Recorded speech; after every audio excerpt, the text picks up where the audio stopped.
Robert Pinn is a man who was born in Massillon, Ohio. That's Stark County. His father, once an enslaved man, became free and moved to Ohio. He and his wife had a farm. He was a broom maker, and that's what young Pinn did.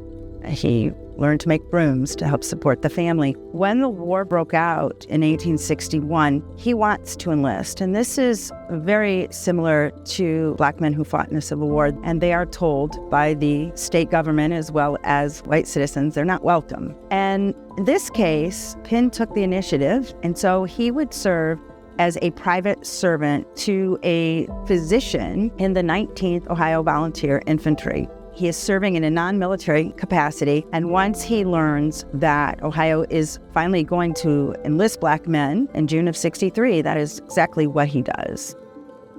So by the spring of 1864, Ulysses S. Grant is concentrating a large number of troops in the Richmond, Petersburg area, and Black troops will serve from the spring of 1864 until the end of the war there. As a matter of fact, the largest contingency of Black troops.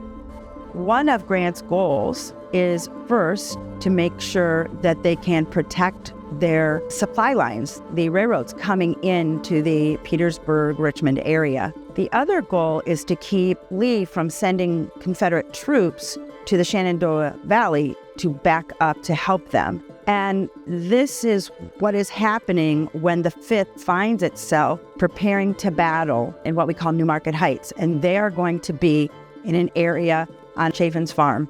And during this battle at Chaffin's Farm, these men are going to lose their white officers to being wounded or killed. And several of the men in the 5th, all first sergeants at this time, will take charge. They will take command. And in that, not only will they hold the line, they will break through in certain parts. As a result of this, he is going to be one of the men who earns the Medal of Honor for taking over his company when his white officers are downed. It's amazing that he was able to fight through the entire battle, as he was shot in the upper right arm shoulder area as well as both legs.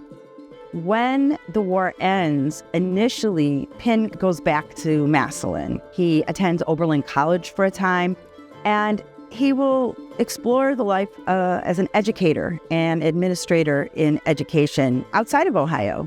But eventually, he returns home to Massillon, where he begins to read law. And he will spend his legal career largely as a pension and claims attorney for a large number of veterans and their widows. He became very involved with politics.